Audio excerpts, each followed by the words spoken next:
What's up, guys? My name is Havoc, and welcome to my Chem Strike tutorial. I'm going to show you guys my class setup, and then I'm going to have a Chem Strike right after this is over, and I'm going to commentate over like what I did and what I used and all that stuff. So that'll be here after this, but I'm going to show you my class setup that I used in this particular gameplay. Um, Over this weekend, Sunday, I had 4 Chem Strikes in a day, which is kind of crazy because I've really never gone for them. So if this class works out for me 3 times, I use a different class for the third one. But if this class will work out for me 3 times, then it'll definitely work out for you guys. So obviously, if you're first starting out trying to go for Chem Strikes, you're going to want to use probably one of the better weapons in the game. Um, so I suggest the Honey Badger. There's some other really good weapons out there, like I don't like the MSBS that well, but the AK-12 and the MTAR and some other guns as well. So here's what I use on it. The Honey Badger, if you don't know, it's a fully automatic assault rifle with a suppressor built into it, so that keeps you off the radar. And whenever you guys are going for Chem Strikes, you definitely want to be kept off the radar as much as possible, because since there are no UAVs, people are constantly looking at the UAV and seeing when people are shooting and stuff. So this is a really great weapon because it doesn't take up one of your attachment slots for a suppressor. I like to use the foregrip just to maintain my accuracy, and plus with the silencer built into it, it's going to have a low kick to it. So the underbarrel foregrip helps it a lot better without kicking. So another thing I like to use is extended mags, which increases your ammo by 50%. So I think this gun has about 30 bullets in it, and then plus with this it's going to have 45, I believe. So those are my 2 attachments, and then camo, whatever the caustic is lucky camo. Just kidding. Doesn't really matter what you use. It doesn't really matter. I don't like running secondaries, lethals, or tacticals, mostly because I love having perks. I never use my secondary when I snipe, so I really don't need another one here. Because with sleight of hand, I'll go into that a little bit. You don't really need to have a secondary. It'll instead of reloading or instead of switching takes a lot longer than having to reload a gun with sleight of hand. But anyways, I don't like running lethals because it's a waste of time, and so is tacticals. Just for extra perks. So here's my initial perk setup. Sleight of hand, faster reloading, so you don't have to switch weapons, and dead silence. So I recommend if you guys are going to try and go for Chem Strikes, please have a good headset.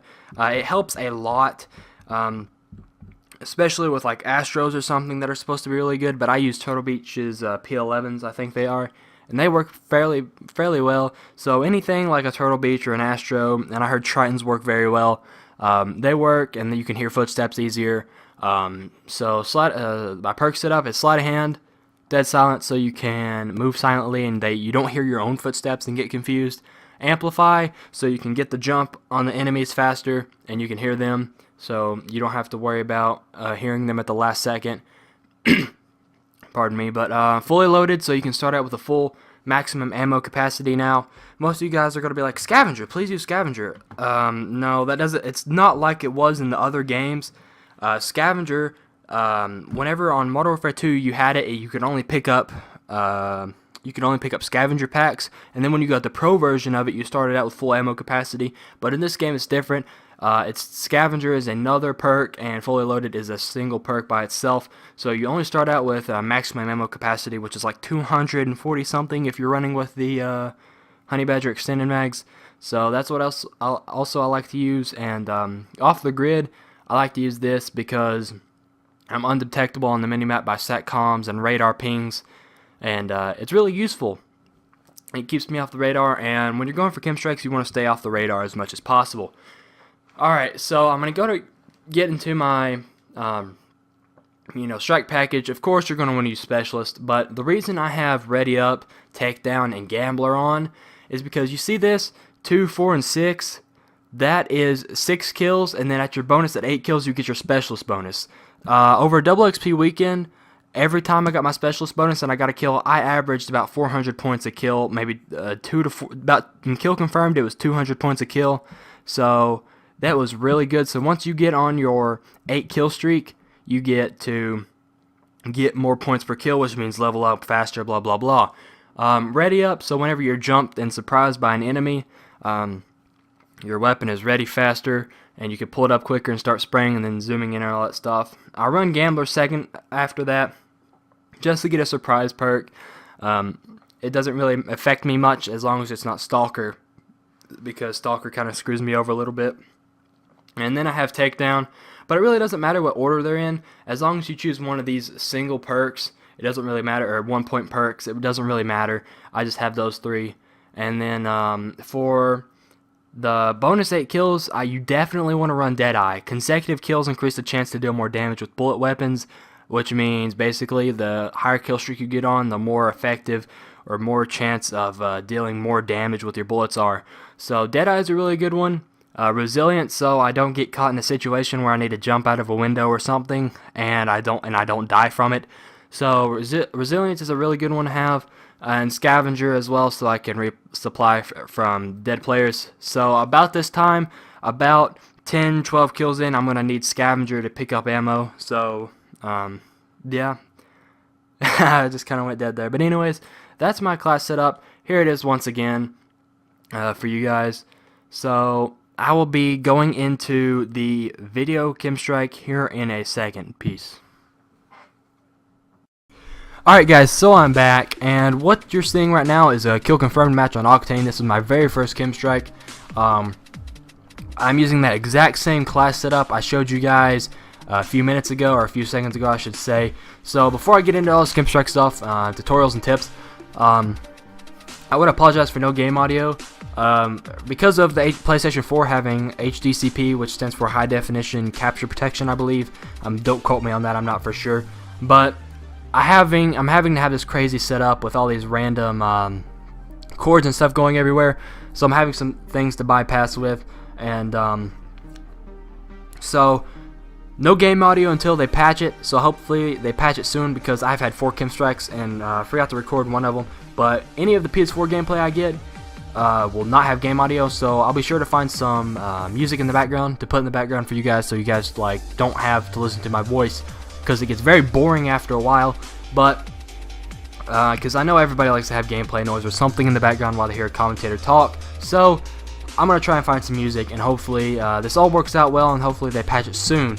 But anyways, so from what I remembered from the other night when I got this, I thought I stayed in the motel the whole time, but from watching this over, I was wrong. I got about 15 kills over in this area from jumping down behind the truck and then coming back up from the ladders up here. Now, you see me jump down, and I only jump down when I know I can get the enemies, because that guy, I don't know how he didn't see me.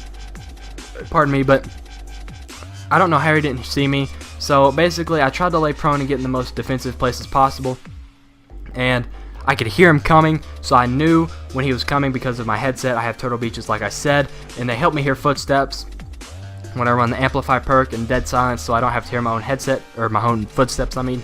So basically, probably my #1 tip I can give you guys is to play offensively and defensively. And what I mean by that is you want to get in their spawn as much as possible. You want to get in a good position in their spawn. And what I mean by defensively is you want to stay in an area and patrol it the whole time. See right here, I saw I wasn't getting a lot of action over there. It started to slow down a little bit.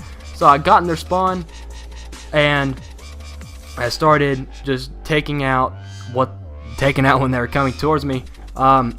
You see here, I heard that guy coming, and I thought it was my teammate because I looked on the radar, and it was just my teammate, and I didn't hear any gunshots going off, so I was like, okay, so it's just my teammate. I don't know why I'm hearing so loud, because you can tell a difference between a teammate's footsteps and the enemy's footsteps, because Amplify helps pick up the enemy's footsteps, not just your teammates, which is really good, because this could screw you over like in previous Call of Duties have.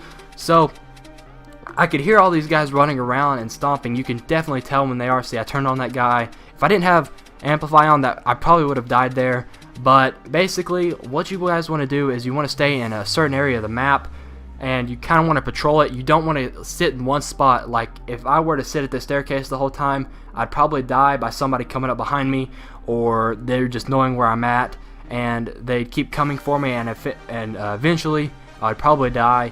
So basically, you want to find a certain spot to sit at, and I'm about 5 off my chem strike right now. I told my friend to look at the score, and he was like freaking out. So you kind of want to find an area to sit in and to play in, and you see me try to pick off these guys at a long-range gunfight. That's because I was getting a little too cocky and getting a little too bored, because I'm a very, very aggressive player, and I don't like having boring games where basically I just sit around and don't get a lot of kills. I like action-packed games, and basically, so I'm sorry I'm stumbling a little bit, but you just want to try and find an area to sit around at, kind of, and to, you know, play in their spawn but not in their spawn, and just trying to find a little tactical little area to sit in. Like this building right here, is I can hear them coming through the door because them jumping around on the metal of the stairs. I can hear them coming from under me because of the sand. I know the difference between where they're at because I've played this game long enough. You're not going to pick up a game today, say you've never played Call of Duty in your life. You go to the store, pick up Ghost, you're not going to instantly know what footsteps are. So there I get my chem strike. But anyways, footsteps is something you got to learn. This comes from experience, and I'm freaking out here. So I let the chem strike drop. But anyways, you just want to play offensively and defensively, and basically just run around, pick your gunfights, be smart about it, and don't get too cocky like I do. That screws you over a lot. So anyways, I'll be switching over to the end of the match. I'm going to cut out the whole boring part, and here it goes, like so. You see me take out sentry gun. We do end up losing because my team doesn't like to play the objectives. So I'm pretty sure I go 56-3. I believe that's what the score was. I can't really tell from Vegas right now. But anyways, guys, if you guys want more of this, please let me know. I'll be sure to get you guys some more tips out. Have a great day, guys. Peace.